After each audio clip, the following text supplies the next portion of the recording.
bahasa. Jadi jangan takut yang tidak bisa bahasa Arab. Bisa nggak ke Ma'had Idrus? Bisa nggak belajar di Tarim? Tetap bisa. Nanti diajari bahasa Arab 1 tahun terlebih dahulu.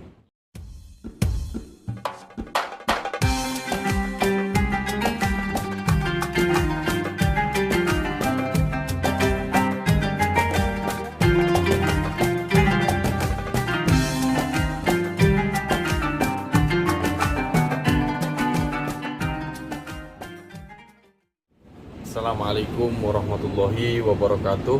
Kembali lagi dengan saya Misbahun Ni'am Izzuddin di channel tercinta Pelangi Tarim.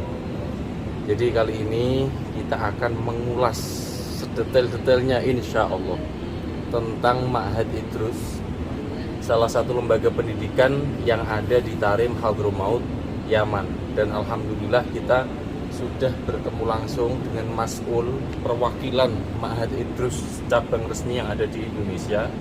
Jadi beliau ini adalah Ustadz Abdul Muhid. Beliau sekarang tinggal berdomisili di Gresik, di Gresik, dan beliau ini yang menghandle semua tentang pemberangkatan Ma'had Idrus.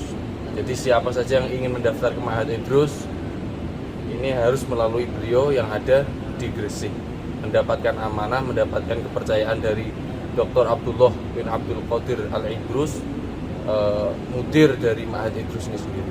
Oke, kita langsung akan berbincang-bincang dengan beliau. Mungkin antum bisa memperkenalkan sedikit tentang Ma'had Idrus sebelumnya. Bismillahirrahmanirrahim. Assalamualaikum warahmatullahi wabarakatuh. Terima kasih kesempatannya. Kali ini saya diajak oleh Mas Misbahun Ni'am di channel Pelangi Tarim untuk menceritakan sedikit tentang lembaga Ma'had Al-Idrus. Jadi Ma'had Al-Idrus itu berdiri pada tahun 1432 Hijriah. Itu dulu ada salah satu lembaga yang memang fokus untuk ilmu qiraah sab'ah. Jadi dulunya itu memang berdiri hanya untuk fokus dalam disiplin ilmu qiraah sab'ah. Nah, setelah berangsur-angsur mulai tahun 2016 kalau tidak salah, 2016 Ma'had Idrus itu mulai membuka jurusan baru, yaitu jurusan syariah dan Hifdzul Quran. Itu tahun 2016. Karena melihat banyak sekali daripada pelajar-pelajar Indonesia yang ingin juga berkesempatan untuk belajar di Ma'had Idrus, karena kok hanya qiraah sab'ah, padahal yang pengen belajar di sini nggak hanya belajar qiraah. Maka dibukalah oleh beliau mudirnya, ya, Dr. Abdullah bin Abdul Qadir Al-Idrus. Beliau adalah pendiri dan juga sebagai mudir sampai saat ini. Nah, sekarang yang saya tempati ini adalah bangunan baru. Ini bangunan baru. Musola apa masjid? Ini musolanya Ma'had Al-Idrus. Nanti kita akan kelilingnya. Jadi mulai sejak tahun 1430 Hijriah sampai tahun 2016 itu baru dibuka yang namanya jurusan syariah. Kemudian karena melihat banyak sekali pelajar Indonesia yang ada kendala khususnya dalam bahasa Arab, maka tahun 2017 dibuka jurusan baru, yaitu jurusan bahasa Arab. Jadi itu buat persiapan apa memang khusus dibuka untuk buat persiapan aja? Jadi kalau untuk mempelajari ilmu syariah dan mempelajari qiraah sab'ah, karena semua pengajar di sini adalah berbahasa Arab aktif, maka mau tidak mau harus mempunyai keaktifan dalam berbahasa Arab. Nah, kelebihannya daripada Ma'had Al-Idrus itu, kita menerima santri yang memang mempunyai iktikad kuat untuk belajar di Tarim, kemudian tapi masih kendala bahasa, itu kita terima. Jadi seumpama belum bisa bahasa Arab, masih lulusan SMA, SMK bisa, atau nanti kita tampung di kelas bahasa. Jadi kita kasih peluang, karena melihat beberapa sebagian lembaga itu kalau tidak bisa bahasa Arab ya tidak bisa berangkat, begitu kan. Namun kita kasih solusi, dibukalah yang namanya jurusan bahasa Arab. Jadi tetap kita kasih kesempatan mereka untuk langsung berangkat ke Tarim, tapi dia harus konsekuensinya 1 tahun harus mempersiapkan bahasa Arab. Harus fokus di bahasa. Iya, harus fokus di bahasa. Jadi jangan takut yang tidak bisa bahasa Arab, bisa nggak ke Ma'had Idrus, bisa nggak belajar di Tarim? Tetap bisa. Nanti diajari bahasa Arab 1 tahun terlebih dahulu. Iya, setelah itu tahun kedua baru masuk jurusan yang dia inginkan, syariah. Kemudian qiraah sab'ah atau hifdzul Quran. Nah, di situ baru mulai programnya. Program di Ma'had Al Idrus ini sendiri ditempuh selama 2 tahun, itu paling dasar, artinya minimal harus 2 tahun. Apakah boleh lebih? Boleh pastinya. Jadi syariah minimal harus ditempuh 2 tahun. Hifdzul Quran ditempuh 2 tahun. Kalau Hifdzul Quran ternyata belum sampai selesai 30 juz, dia harus nambah. Qiraah sab'ah juga seperti itu, Nambah lagi. Jadi kalau belum menyesuaikan selesai, kondisional gitu. iya, kondisional gitu. Jadi untuk muqarrar yang ditentukan dari ma'had atau ketentuan diktatnya harus diselesaikan selama 2 tahun. Tapi kalau ada anak-anak yang tinggal kelas, artinya tidak bisa mengikuti, ya mau tidak mau dia harus menyelesaikan Harus tahun nambah, ketiga. nambah tahun. Iya, harus nambah tahun ketiga. Berarti kalau seumpama lancar, mulai dari pertama kali 0, ibaratnya belum bisa bahasa Arab, belum bisa apa-apa, butuh waktu 3 tahun. Iya, Mulai butuh 3 tahun pertama tahun pertama bahasa Arab, yang kedua dan ketiga ini itu mengikuti jurusan yang dia pilih. Iya. Jadi kenapa dibuat jurusan 4 ini dibuka di Ma'had Idrus, karena beliau mudirnya atau pendiri daripada Ma'had Idrus ini pengen mencetak, jadi pengen mencetak ulama bagaimana dia juga pandai dalam ilmu qiraah sab'ah, juga hafal Al-Qur'an, dan juga faqih, artinya faham ilmu fikih, faham syariah. Jadi mutakamil, saling melengkapi. Jadi jurusan syariah selesai, misalkan dia awal ngambil jurusan bahasa, sudah selesai jurusan bahasa, habis itu ngambil tahfidz Quran atau syariah. Nanti selesai syariah, selesai tahfidz Quran, dia melanjutkan syariah. Berarti di sini seumpama pengen lama gitu tetap bisa ya? Boleh, bisa. Ada yang di sini sampai lebih dari 5 tahun. 5 tahun Ya, lebih ada. Jadi begitu untuk perkenalan sekelumit tentang Ma'had Idrus itu seperti apa. Kemudian yang ingin saya tanyakan itu, kalau seumpama saya punya teman di Indonesia pengen masuk ke Ma'had Idrus, itu yang dilakukan di Indonesia itu apa? Nah, jadi begini, jadi tahun 2019 mudirnya Ma'had Al Idrus, Dr. Abdullah bin Abdul Qadir Al Idrus baru melakukan yang namanya dakwah dan sosialisasi tentang Ma'had Al Idrus ini ke Indonesia. Itu pada bulan Desember 2019. Nah, itu juga beliau merencanakan dengan saya bagaimana setelah mensosialisasikan dan merapikan untuk pemberangkatan anak-anak, karena tahun-tahun sebelumnya itu pemberangkatannya itu masih gak beraturan. Ada yang bisa mendaftarkan, didaftarkan, ada yang bisa memberangkatkan. Jadi tidak mempunyai standarisasi yang pas dan waktu yang tepat, keberangkatan itu bulan apa, Belum ada satu pintu gitu. Iya, belum ada satu pintu. Jadi nggak belum rapi. Maka pada saat itu pada 5 Januari 2020 beliau datang ke pondok kami, meresmikan dan membuka maktab resmi Ma'had Al Idrus yang ada di Indonesia sebagai kantor Indonesia, cabang Indonesia, terutama untuk masalah keberangkatan, mengurus ijraatnya, urusan segala macam, dan apa saja yang berhubungan dengan Ma'had Idrus bisa ditampung di sana. Jadi sebagai perwakilannya di sana. Nanti masalah persyaratan-persyaratannya yang menjadi persyaratan umum pasti minimal umur 15 tahun. Apakah yang kurang dari 15 tahun bisa masuk? Bisa. Yang penting kerasan lah atau betah dia nanti untuk minimal karena kemandirian. Jadi takutnya kalau di bawah 15 tahun itu masih mengandalkan orang tua, karena kita jauh, nggak bisa ditempuh seperti di Indonesia antara pondok daerah ke daerah. Kemudian bisa berbahasa Arab aktif, cuman karena ini ada beberapa kendala, kita kasih solusi tadi. Kemudian juga sehat jasmani dan rohani, dan mentaati peraturan. Itu yang berhubungan dengan syarat umum. Kalau syarat khusus ya pastinya harus mempunyai paspor aktif. Nanti ada foto 4x6 background putri, terus mengisi formulir dan syarat-syarat lain nanti akan disebutkan sama Mas Misbah di di catatan terakhirnya. Insyaallah. Ya. Kalau untuk misalkan kan saya nggak tahu apa-apa, misalkan. Kemudian untuk menghubungi ke antum, ke Gresik, Ya. itu apa ada link tertentu apa harus cuma lewat Japri WhatsApp apa gimana? Bisa lewat Japri WhatsApp, bisa ditelepon, atau bisa datang langsung ke pondok yang menjadi maktabnya di Ma'had Al-Hidayah, Pondok Pesantren Al-Hidayah An-Nuriyah yang ada di Kecamatan Benjeng, Kabupaten Gresik, atau bisa nge-DM di IG-nya. Maka iya, enggak IG-nya ini Ma'had Al-Idrus. Ada ya? Iya, institut.al-idrus. Nah, itu bisa ditanyakan.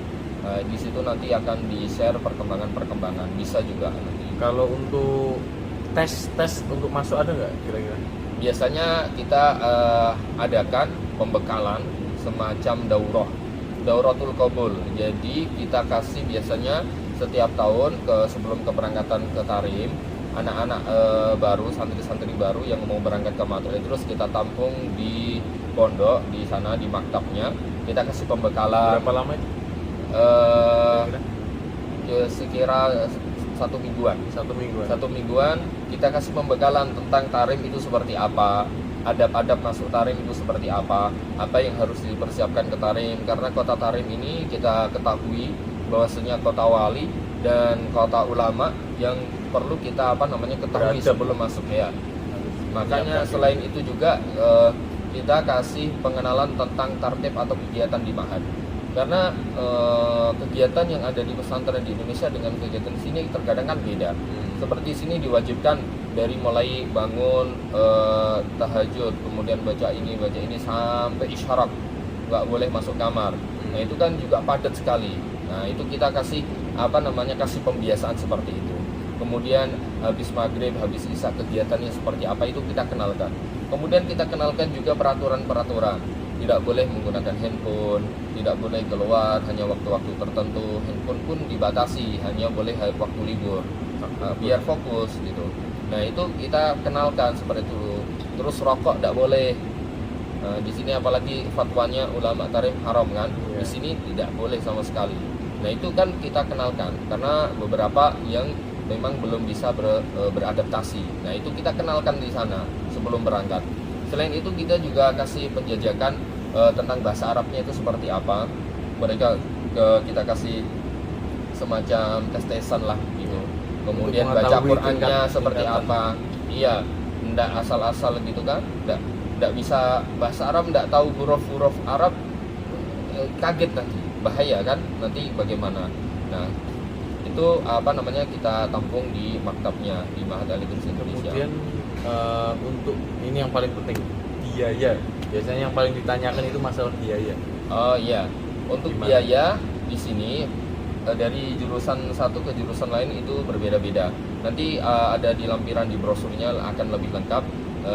Kalau Qiraah Sabah itu biaya selama 2 tahun pendidikannya, iqomah atau izin tinggal, kemudian asrama, makan itu 2.000. Sama tiket pesawat? Enggak, itu tanpa tiket pesawat. Itu untuk belajar saja di sini. Untuk tiket pesawat, visa dan lain-lain nanti itu karena tiket pesawat itu kan setiap tahun berubah-ubah. Nah itu akan diumumkan sebelum keberangkatan. Nah, jadi tahun yang dulu sama tahun sekarang berbeda. Karena dulu kita melalui Oman, tiket lebih murah. Ini harus melalui Mesir, tiket lebih mahal. Jadi tidak bisa ini.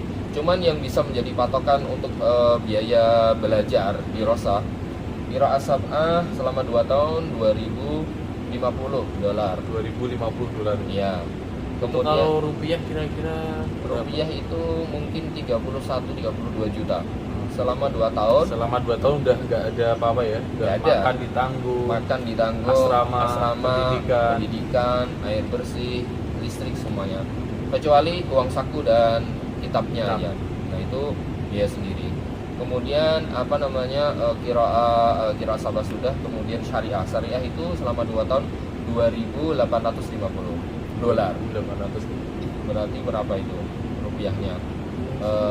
Sekitar 50-an, sekitar 50 yang syariah ya? Iya, 50-an juta. Kemudian yang tahfidzul Quran selama 2 tahun 2.500 itu berarti sekitar 40 jutaan.